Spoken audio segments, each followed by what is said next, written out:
ማስተር አብነት ታሟል። አይ ዶንት ኖ ዋይ ብዙ ሰው ስለዚህ ጉዳይ ለምን እያወራ እንዳልሆነ አላውቅም። ማስተር አብነት ምን ገጠመው? ለሕክምና ወደ ውጭ ሊሄድ ነው፣ ኢትዮጵያውያን ጸልዩልኝ በማለት እንግዲህ በዚህ ቃለ መጠይቅ ተናግሯል። የያዝኩት የኢትዮጵያን ሕዝብ አደራ ነው፣ የእናቶችን አደራ ነው፣ የአባቶችን አደራ ነው። እኔ አንድ ሰው ብቻዬን ብዙዎችን እየመጥፋት የለብኝም ማለት እንደ ምግብ ቤት ይዛቸው ስትገባ አይቀበሉኝም። እኔ ገና ድጋሚ አስረዳቸዋለሁ። ያ ማለት መጀመሪያ ሲሄዱ የተባረሩበት ቤት ስለሆነ መጀመሪያ ሲሄዱ ከኋላ በኩል የሆነች ሮቶ አካባቢ ለኔ ጥቁር ቀን ብየዋለሁ አልኩት። እቺ የሞተች የምትባለው ልጅ የሞተችበት ምክንያት ሰበቡ ዋነኛው መንገድ የኢትዮጵያ ኤጀንሲ ነው። በፊት ነው አይደል?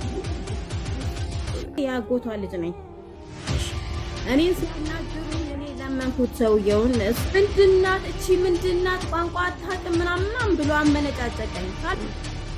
ግብጻዊ ራሱ ሰላም ጤና ይስጥልኝ። ወድና የተከበራችሁ የንቁሃን ሚዲያ ቤተሰቦች እንደምን አላችሁ? እንደምስቆያችሁ እኔ አለሁ እግዚአብሔር ይመስገን። ያላችሁበት ሰላም ክርስቶስ ይብዛላችሁ። የተወደዳችሁ ውድ ቤተሰቦቻችን በድጋሚ እጅግ ሰበር አሳዛኝ መረጃ እንግዲህ ተሰምቷል። በዚህ ሰዓት የምስኪኖች አባት ማስተር አብነት በዚህ ሰዓት ለመላው ኢትዮጵያ ሕዝብ እጅግ አሳዛኝ መልእክት አስተላልፏል። እንግዲህ ከቅርብ ጊዜ ወዲህ ማስተር አብነት ምን ሆነ ምን ነካው ፊቱ ልክ አይደለም እያሉ በጣም ብዙዎች ሲጠይቁ ነበረ። ነገር ግን በዚህ ሰዓት ህመሜን ለመደበቅ እንኳን በሞክር ፊቴ ይናገራል ሲል መላው የኢትዮጵያን ሕዝብ ጸልዩልኝ በጠና ታምም ያለው ሲል አስደንጋጭ ነገር አሰምተናል። እንግዲህ ሁላችሁም ኦርቶዶክሳውያን ጸልዩለት። ምንም እንኳን በሃይማኖት ባይመስለንም በጸሎታችሁ አስቡት። ብዙ ኢትዮጵያውያን የማስተርን እጅ እንግዲህ ይጠብቃል በህይወት ለመኖር ከእግዚአብሔር በታችና ብዙዎችን እየረዳ ያለ ልጅ ነውና ሁላችሁም ኦርቶዶክሳውያን ጸልዩለት ማለት እወዳለሁኝ። በተጨማሪ ጠዋት ላይ ያጋራኋችሁ አንድ መረጃ አለና ልጅቱን የገደላት ያስገደላት ማን ነው ምን አጠፋች የሚለውን በዝርዝር እንሰማለን። በተለይ ሳዑዲ ላይ ያላችሁ ኢትዮጵያዊ ኤጀንሲዎች ለሀገራችሁ ዜጋ በዚህ ልክ ጭካኔ በተሞላበት መልኩ አሳልፋችሁ መስጠት ምን ያክል ክፉ እንደሆናችሁ ነው የሚያሳየው። እውነት እላለሁ ራሳችሁ አጣርታችሁ የሚያስፈልገውን ሰራተኛ ማስገባት ስትችሉ የማይቻለውን ነገር ትችላለች ብላችሁ የሰውን ህይወት አደጋ ላይ መጣል ይሄ የእናንተ አረመኔነት ጨካኝነት ነው የሚያሳየው። እውነት እላችኋለሁ በጣም የሚያሳዝን ጉዳይ ነው እየሰማን ያለ ነው። እንግዲህ በሳዑዲ መኖሪያ ቤት እንግዲህ ቋንቋ አልቻለችም ብላ በተገደለችው በኩል አዳዲስ መረጃዎች እየወጡ ነው የሚገኘው። መረጃውን በደንብ አድርገን በሰፊ ለማየት እንሞክራለን። አረብ ሀገር ያላችሁ ሴቶች ከባድ ጥንቃቄ የምታደርጉበት ጉዳይ ነው። መረጃውን በሰፊው እናያለን። ወደዛ ከመሄዳችን በፊት ግን ከማስተር አብነት ጀምሮ ማስተር አብነት ምን ነካው የሚለውን እና መልእክቱ ሰምተን እንመለስ። ሁላችሁም ይህን ድንቅ ወጣት በጸሎት አስቡት። በጣም ያሳዝን ነገር ነው እየሰማን ያለው። በዚህ ሰዓት ቪዲዮን ላይክ እያደረጋችሁ ጀምሩ። ማስተር አብነት ታሟል። አይ ዶንት ኖ ዋይ ብዙ ሰው ስለዚህ ጉዳይ ለምን እያወራ እንዳልሆነ አላውቅም። አክቹዋሊ ብዙ ሰው ኤክስፔክት ያደረገው ነገር ነበረ መሰለኝ። ብዙ ሰው አይቶት ምናምን ማስተር አብነት ምን ሆኖ ነው እያለ ነበረ። ቲክታክ ላይ ጄኑዊን ከሆኑ ሰዎች ውስጥ አንዱ ነው ማስተር አብነት። ውጭ ሀገር ሰሞኑን ሄዶ እንደሚታከምም እየተናገረ ነው። he was in pain ማለት ነው። ለረጅም ጊዜ he was in pain ፊቱ ያስታውቅ ነበርና ፈጣሪ ይማር። ሌላ ምን ማለት ይቻላል? በርካቶችን ከወደቁበት ሲያነሳ ለተቸገሩት ሲደርስ እንባቸውን ሲጠርግ የምናውቀው ማስተር አብነት ታምም ያለው ጸልዩልኝ እያለ ይገኛል። ላይብ ላይ ቁጭ ብሎ ለሌሎች ለታመሙት ገንዘብ ሲያሰባስብ እሱ ግን መቀመጥ እንኳን እስካይችል ድረስ በሚያደርሰው ህመም ውስጥ ነው ተኝቶ ሲያደርገው እንደነበርም ገልጿል። እኔ ህመሜንና ችግሬን አውጥቼ በመናገር ሰዎችን ማስጨነቅ አልፈልግም፣ ነገር ግን ስጋ መደበቅ አይችልምና ሰውነቴ ላይ እስኪታወቅ ድረስ ታምም ያለው በመሆኑም ውጭ ሀገር ሂጄ ልታከም ነው ሲል ተናግሯል። ደጉ ትሁቱና የመልካምነት ማሳያው ማስተር አብነት በዚህ ሰዓት ታዲያ የኢትዮጵያ ህዝብ እንዲጸልይለት ጥሪውን አቅርቧል። ለነሱ እኔ እርዳታ ሲሰበስብ ቁጭ ብዬ አይደለም መቀመጥ አልችልም። በምርመራ የማይታወቅ ታማሚ አንተ ትሆናለህ።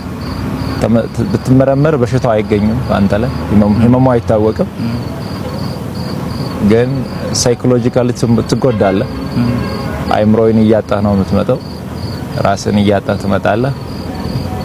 የሆነ ሰዓት ላይ ሳትትልና ራስን ትረሳለህ። ከኔ ከጤና ሁኔታ ጋር ተያይዞ ባለው አጠገቤ ላይ ካሉ ሰዎች ምናልባትም የሚወጡ ነገሮች ይሆናሉ ብዬ አስባለሁ። በእኔ ምክንያት ግን ማንንም ሰው ማስጨነቅ አልፈልግም። አንድ የሚያምነው ነገር አለ፣ እግዚአብሔር ሁሉን እንደሚችል፣ የውስጤን ህመም እሱ እንደሚፈውስ። ሰው ፊትን ያያል፣ እግዚአብሔር ልብን ያያል።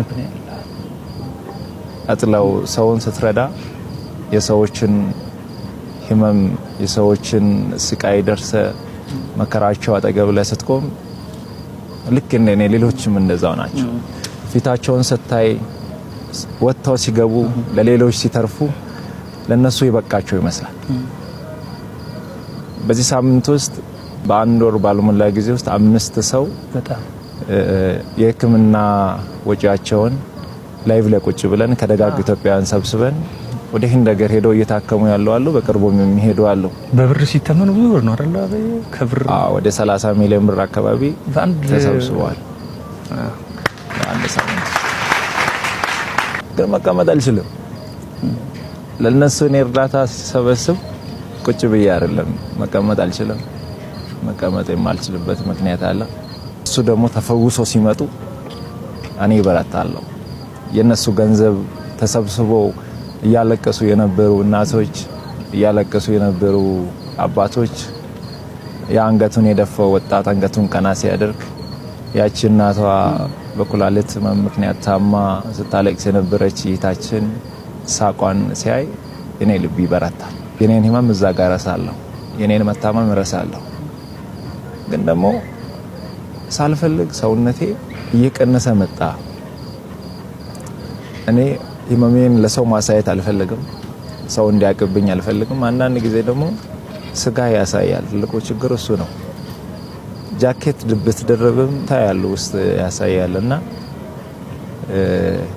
ጸልዩልኝ። እኔ የኢትዮጵያ ህዝብ አንድ የሚማጸነው አንድ ለኢትዮጵያ ህዝብ መናገር የሚፈልገው ከእግዚአብሔር በታች በእናንተ ጸሎት፣ በእናንተ እንባ፣ በእናንተ ምርቃት ነው እስከዚህ ያለውትና አሁንም እግዚአብሔር በዛ መንገድ ያቆመኛል ብዬ አስባለሁ። ኦኬ ጋይስ እንደሰማችሁት ነው እንግዲህ መረጃ ትናንትና ነው ከማስተር አብነት አንደበት የተላለፈው ማለት ነው። በጣም ያሳዝናል ነው ትላችኋለሁ። በጣም የምንወደው የምናከብረው ለኢትዮጵያውያን በአሁኑ ሰዓት አሉ ከምንላቸው ደጋግ ሰዎች አንዱ የድሆች አባት የምስኪኖች አባት ነውና ሁላችሁ በየሃይማኖታችሁ ጸልዩለት ማለት እወዳለሁ። ምናልባት የእናንተ ጸሎት እንደሚያበረታው በደንብ አድርጎ እየነገረን ያለውና ጸልዩለት ባካችሁ። እንግዲህ ከዚህ በኋላ አንድ መረጃ ላይ ያስደምጣችሁና ወደ ዋናው ጉዳያችን እንሄዳለን። በቅርብ ጊዜ እንግዲህ ከሀገሩ ወጥቶ እንደሚታከም የተናገረበት ቪዲዮ አለ። እሱ ሰምተን እንመለሳለን። ከሁለት ወር በኋላ ግን ከሀገር ውጭ እሄዳለሁ፣ ታከማለሁ። አንዳንድ ነገሮችን ከመውጣቴ በፊት ማስተካከል የምፈልጋቸው ነገሮች አሉ። እኔ ሲል የሚበላሹ ነገሮች አሉ። እኔ እስከሚመለስ ድረስ እኔ የጀመርኩት ራዕይ መንቀሳቀስ አለበት፣ ቆሞ መጠበቅ የለበትም። የያዝኩት የኢትዮጵያን ሕዝብ አደራ ነው፣ የእናቶችን አደራ ነው፣ የአባቶችን አደራ ነው። እኔ አንድ ሰው ብቻዬን ብዙዎችን እየመጥፋት የለብኝም። እኔ ራሴን እየጎዳው እዛ ቦታ ላይ እኔ ራሴ ወድቄ ሌሎችን ማቆም አለብኝና በተለይም የጀመርኩትን ይህንን ተቋም በዚህ 2 ወር ውስጥ መስመር ውስጥ ማስገባት አለብኝ ብዬ አስባለሁ። ይህንን ለማድረግ በቅርቡ ወደ ደቡብ አፍሪካ እሄዳለሁ። ደቡብ አፍሪካ ላይ ደጋግ ልብ ያላቸው ኢትዮጵያውያን አሉ። ለዚህ ራዕይ ድጋፍ ያደርጋሉ። መሰረቱ መጣል እፈልጋለሁ። እኔ ጤና የሚያስቀድመው የዚህን ተቋም መሰረት ማስቀደም ነው። እዛ ሄጄ እመለሳለሁ አልመለስም እግዚአብሔር ነው የሚያውቀው። እኔ እዚህ ያለው ግን መሰረቱን ሳላስተካክል ሀገር ውጭ መሄድ ፈቃደኛ አይደለሁም። ከቤተሰቦቼ ጋር ያለው ትንሽ የሚያጋጭን ነገር እሱ ነው።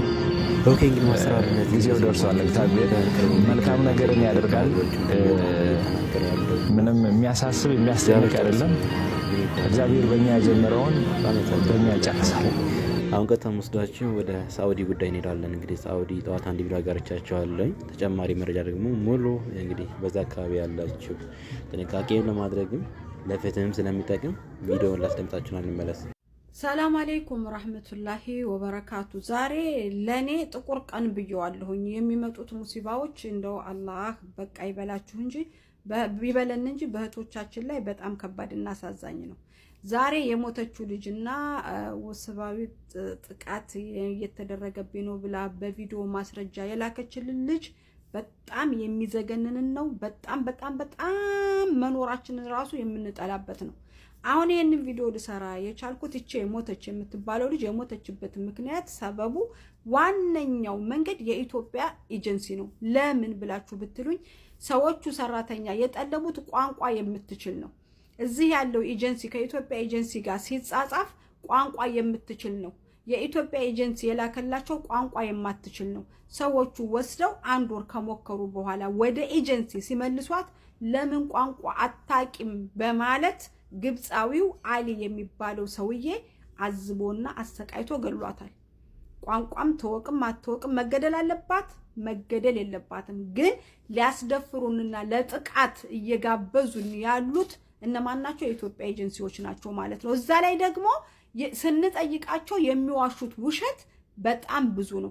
እስከ መቼ ነው የኢትዮጵያ ኤጀንሲ ሃይ የሚላቸው የሚጠፋው? እስከ መቼ ነው ሰዎችን በስተት ኢንፎርሜሽን ስማቸውን ይቀይራሉ፣ ፎቶአቸው ይቀየራል፣ እድሜያቸው ይቀየራል፣ ያልተማሩትን ተምረዋል ይላሉ። ሲኦሲ ያስተምረናል ትላላችሁ። ሲኦሲ ሳታስተምሩ እህቶቻችንን አሳልፋችሁ ለጥላት የምትሰጡ እናንተ ናችሁ። የስራችሁን ይስጣችሁና ደግሞ አይን በአይን ነው የምትዋሹት። አይን በአይን አስባችኋል? ሁሉም ይሄ የልጅቱ ኬስ የሚያስገድል አይደለም። የስራ እድል ለሌላ ቦታ ትቀየራለች ወይም አገሯ ትመለሳለች እንጂ ተቀጥቅጣ የምትገደልበት ምክንያት የለም። ይሄ ሰውዬ በማን ቁጭት ነው በምን ሰበብ ነው እቺ ሊደብድቦ የገደላት? መንግስት አንድ ነገር ልትለን ይገባል። ባከነቶቻችን ወጥተው ሌላ ነገር እየሆኑ ነውና አፍሮይ ኦኬ። አው እንደዚህ ይሻላል። አይ አሁን አንቺ መጨረሻ ጊዜ ያናገርሻት ከ10 ቀን በፊት ነው አይደል? 10 ቀን ይሆናል አቅም ወላሂ ቀኑን አላስታውስም። ግን ደግሞ ደውሎ 10 ቀን ይሆናል። ፊቷን ምናምን አይታችኋታል ማለት? አሁን እኔ እዚህ ጋር ላሳያችሁ አልፈልግምና ፊቷን ምናምን አይታችኋታል? ደህና ነበረች? እንደዚህ ነበረች ወይ እንዴት ነበረ ፊቷ? አይደለችም፣ በጣም ደህና ናት። ይሄው በቃ የሷን ፊት አይተ የሷን በፊት እንትን ማለት ይመሳሰላሉ። በጣም አዎ ሱብሃንአላህ ይመሳሰላሉ። የመጨረሻ ቀን ሲወስዳት ሰውየው ሲወስዳት አሰሪዋ የነበረው እነሱ ጋር 1 ወር ሰርታለች። ከዛ በኋላ እንትን አለ ምንድነው አረብኛ ስለማትችል አረብኛ ትችላለች ብሎ ነው ኤጀንሲዎቹ ባይዘው የላኳት። አረብኛ ትችላለች ብሎ ነበር የላኳት። ስትመጣ ልጅቱ አረብኛ አትችልም። እዚህ ሰዎቹ ደግሞ ብዙ ሙከራ አድርጎላታል። ያኒ ፈልጓት እያሰሯት ነበረ። 1 ወር ሙሉ እብን የሚያስተምራት ሰራተኛ ሀበሻ እንኳን አምጥቶላት አስተምሯት ነበረ። አልቻለችውም፣ ምክንያቱም አረብኛ አትችልም። ከዛ በኋላ ትልልቅ ሰዎች ነበሩ። እኔ ኤጀንሲው ያለኝ በጣም ሽማግሌዎች ነበሩና ከነሱ ጋር መግባባት አልቻለችም አለኝ። ልክ ነው ይሄ ነገር? አዎ እናትና አባት ናቸው፣ ትልልቅ ሰዎች ናቸው። እና ልጃቸው ደግሞ እኔ ሰራተኛ ያመጣሁት ለእናቴና ለአባቴ እንትን እንድትል ብዬ ነው። እሷ ደግሞ አልቻለችም ያን ነገር። እኔ ወደ መክተብ እየመለስኳት ነው ብሎ እኔን ነው ያናገረኝ። እኔ ያጎቷ ልጅ ነኝ። እሺ እኔን ሲያናግሩኝ እኔ ለመንኩት ሰውየውን። እሷ እናንተን በጣም ወዳለች፣ እናንተም ደግሞ ጥሩ ናችሁ። እብን በሁለተኛው ቀን ነው ጀዋል ምናምን ራሱ ገዝቶ የሰጧት፣ ስልክ ሰጧት። ቪዲዮ እናወራት ነበረ እዛ እነሱ ጋር ሁና ማለት ነው። እሺ እና ያው ስትሄድ ይሄ መክተቡ ደግሞ ስትሄድ የመክተቡ ሰውዬ ደግሞ ስልኩን ተቀበለውና ከሰውየው ጋር እያወራው ምንድናት እቺ ምንድናት ቋንቋ አታውቅም ምናምን ብሎ አመነጫጨቀኝ። ካላስ ማታ አርፍ ለቋንቋ አታውቅም፣ ካላስ በቃ አታውቅም፣ ሌላ ስራ አስገቧት፣ ምን ችግር አለው አታውቅም ምናምን አልኩት። ከዛ እሷ ደግሞ ሊመታኝ ነው ወይኔ በቃ ይሄ ሰውዬ ይገለኛል ምናምን አለች። እንዴት ይገልሻል? አይገልሽም አብሽሪ ምናምን አልኳት እኔ። እሺ እና እንደዚህ እንትን ኖርማሊ በቃ ከዛን ቀን በኋላ ስልኳ ተዘጋ ኦሬዲ። ከዛ በኋላ እናንተ ስትደውሉም ስልኩ ዝግ ነው፣ ኦንላይንም አይደለችም። በቃ መጨረሻ ቀን ይሄ ነው። ደውሎ የኔ ላይ ደግሞ ደውሎ ማናት የኔ ጋር ያለችው አለኝ። ይሄ ናት ስለው ከ3 ወር በኋላ ወይ ከ3 ቀን በኋላ ታገኛለሽ አለኝ። አልሰማም፣ በደንብ አልሰማም ድምጹን። ምን አልክ ስለው ደግሞ ድምጽ ጆሮዬ ላይ ዘጋ። መልሼ ስደውል ብሎክ አደረገኝ በዛ ስልክ ማለት ነው። ግብፃዊው ራሱ እዚህ ጋር አንድ ነገር ልንገርህ። ልጅቱ ኢትዮጵያ ኤጀንሲ ቋንቋ ታውቃለች ብሎ ለዚህ ኤጀንሲ ፎርም ሞልቶ ልኳታል። አዎ ይሄ ነው ችግሩ። ስለዚህ እንደዚህ ሰዎች ደግሞ የተፈራረሙት ቋንቋ የምትችል ነው። ችግሩ ያለው የት ነው ማለት ነው? ኤጀንሲው ጋር። አዎ ቋንቋ ማትችለው ልጅ ቋንቋ ትችላለች ብሎ ለዚህም ኤጀንሲ አታሏል፣ ለሰዎቹም አታሏል። እነዚህ ደግሞ ለምን ይናደዳሉ? ከስተመራችንን አበላሻችሁብን፣ ተዋሻላችሁ ብለው ይናደዳሉ። ያንን ንደት ልጅቱ ላይ ያወጡባታል። ይሄ ግብፃዊ ምንድነው የሚሆነው? መንዱብ ነው። አየህ፣ መንዱብ ነው። ከኢትዮጵያ ኤጀንሲ ጋር የሚነጋገረውና የሚጻጻፈው መንዱብ ነው። እኔ ቋንቋ የምትችል ብያለሁኝ፣ አንተ እንዴት ቋንቋ የማትችል ትልክልኛለህ ብሎ ኤጀንሲውን ሂዶ እዛ ብሩን እንደማስቀጣት $1000 ያስቀጣል። እሱን ማያስ ሲችል ልጅቱ ላይ ንደቷን አውጥቶበታል ማለት ነው። ይሄ ችግር ዞሮ ሲሄድ ወዴት ነው? ወደ ኢትዮጵያ ኤጀንሲ ይችልን ገረብ። ስለዚህ ኢትዮጵያ ኤጀንሲ ተጠያቂነት አለበት በዚህ ጉዳይ ላይ። እንደሰማችሁት እህትየው ተናግራለች። አረብኛ ትችላለች ብሎ ነው የላካት። ቤት ገብታ ሰውየውንም አናግሯታል። ሁሉ ነገር ያው እዚህ ጋር እንደሰማችሁት ነው። ስለዚህ ኤጀንሲው እኔ አናግሬዋለሁ። የኤጀንሲውን አሁን የገደላትን ሰውዬ አናግሬዋለሁ። ምንድነው ምን ብላችሁ ነው ያመጣችኋት ምናምን ብሎ ጮህብኝ። ነህናሽ ጉና ላክ ምናምን ብዬው እኔ በቃ እሷ ተቀበለችውና ሰዎቹ ይዞኝ ይሄዱ። እኔ እዚህ ሰውዬ ጋር መሆን አልፈልግም ምናምን አለች። ሰዎቹን ደግሞ ስጠይቃቸው ደግሞ እኔ እናቴና አባቴ ትልልቅ ሰዎች ናቸው፣ ስለዚህ እኔ ቋንቋ የሚያውቅ ሰው ነው የምፈልገው ምናምን ብሎ ያኛው በእንትን ነው የሚናገረው። እና የ1 ወር ደሞዟንም ሰጥቻለሁ፣ 1 ወር እንትን ብለናል፣ ስለዚህ በቃ ምናምን ብሎ ነው እንትን ያለው። ስለዚህ ኤጀንሲው ዛሬ ለእናንተ አልደወለላችሁም አይደል? ለአንቺ አልደወለልሽም ከኢትዮጵያ። ስለዚህ እኔን ዋሽቶኛል። እኔ ዛሬ አናግሬው አንቺን ደውሎ አናግሮሽ አንቺ ወደ ደማም ወደ ተከሰተበት ወደ ቢሮ እየሄድሽ እንደሆነ ለእኔ ነግሮኛል። ስለዚህ ኤጀንሲው ለምንድን ነው መሸፋፈንና መደበቅ የፈለገው? የሆነ ነገር አለበት እጁ ማለት ነው። እንዳይወጣባች እኮ የሆነ ነገር እንትን እንዳይልባቸው ብሎ ነው። እነሱ መቼም ዝም ብሎ እንትን አይሉም እንዳይበላሽ። አሁን ታወቀ ችግሩ ማለት እንደሆነ ኤጀንሲ እንደሆነ ታውቋል። ኤጀንሲው ቋንቋ የማትችለው ልጅ ወደዛ ስለላከ ጥፋተኛ መሆኑን አውቋል። እነዚህ አሁን ቤተሰቦቹ መድረግ ያለበት ሳንቺስ ማየት አለባቸው። በቃ እዚህ ያሉት ሰራተኛ ማህበራዊ ሄዶ ሪፖርት ማድረግ ነው። ቀጥታ ኤጀንሲ ጋር ሄዶ ማድረግም የለበት። እሱን እኛ እናደርገዋለን። በውስጥ ችግር መሆኑን አሁን በደንብ አወቁ ነው። ኤጀንሲውማ እኛ እንፈተው በውስጥ እናናግረን እንጨርሰዋለን። አሁን ጊዜ እንዳለችው መረጃ ነው የሰጣችሁ። በቃ በቂ ነው። ይሄ ትክክለኛ መረጃ አሁን አግኝተናል። ውስጥ ያሉ ሰዎች ቀጥታ ማድረግ ያለባችሁ ከቢሮ ጋር መደራደርም የለባቸውም። ልጃችን ያስገደሉ ይሄ ኤጀንሲ ነው። ቋንቋችን ልጅቷን ልጃችን ያስገደለ ብሎ ሪፖርት ማድረግ ነው። በቃ ከኤጀንሲ ጋር ምንም ንክኪ አያስፈልግም። ለእህቶቿ አንድ ጥያቄ ያለኝ እኔ እሷ ደውላ ስታናግራችሁና ይሄ ሰውዬ ይመታኛል ይገለኛል ብላ ስትላችሁ ከዛ በኋላ ጠፋች። ኦኬ ሊመታኝ ነው ካለቻችሁ በኋላ እሷ ጠፋች አይደለ? አግኝታችኋት አታውቁም? ከዛ በኋላ አይደለ ከአንድ ሳምንት በላይ ስትጠፋባችሁ ደጋግማችሁ ስትደውሉ አላገኛችሁ ስትሉ እንዴት ኤጀንሲው ጋር ደውላችሁ ጠፍታናለች እህታችን እና የት ናት ብላችሁ እንዴት አልጠየቃችሁም? በቃ ኦሬዲ መክተብ ገብታለች። መክተብ ደግሞ እሷን በፊት መክተብ ነበረች። መክተብ ስንገባ ስልክ ይቀበሉናል ብላለች። ገባሽ? መክተብ ስንሄድ ስልክ ይቀበሉናል። መደወላለች ይመስለኛል። ስራ እስከምታገኝ ስልክ አይሰጧትም ነው። ገብቶሻል? አዎ ልክ ነሽ። ብትደውይም ቢሮ ነው ያለችው። ምን አገባሽ ነው የምትባዩ። ምን አገባሽ ነው። አዎ መክተብ እንደገባች ደግሞ እኔ ሰውየው አናግሮኛል። እኔን አናግሮኝ ይሄው ለመክተብ አስረክቤያለሁ አናግሪው ብሎ ነው ሰውየውን የሰጠኝ። አናገርኩት። ከዛ ጮኸብኝ እኔ ላይም እሷ ደግሞ ሊመታኝ እንዴት እንደሚሆን እኮ ምናምን አለች። በቃ ኖርማል ነው ብሎ ነው። እንደዚህ አይነት ነገር ይከሰታል ብለሽ መቼም አትገምችም። ስልኳን ደግሞ የኤጀንሲውን ስልክ ደግሞ እየፈለግን ነበረ። እኔ እየፈለግኩ ነበረ። ደላላው ጋር ደውዬ ስጠይቅ ሰጥሻለሁ ብሎን በዛው ጠፋ። ግን ታውቂያለሽ ለኛ ይሄ ሁሉ የእሷን ኢንፎርሜሽን ፎቶዋን ማን እንደላከልን ታውቃላችሁ? ታውቃላችሁ እናንተ ማን እንደላከልን? አንዲት ኬንያዊ ናት የላከችልን። ኬንያዊ ናት፣ ኢትዮጵያ አይደለችም። እዛው ኤጀንሲ ውስጥ ናት ነው እሷ። እዛው ነው ያለችው።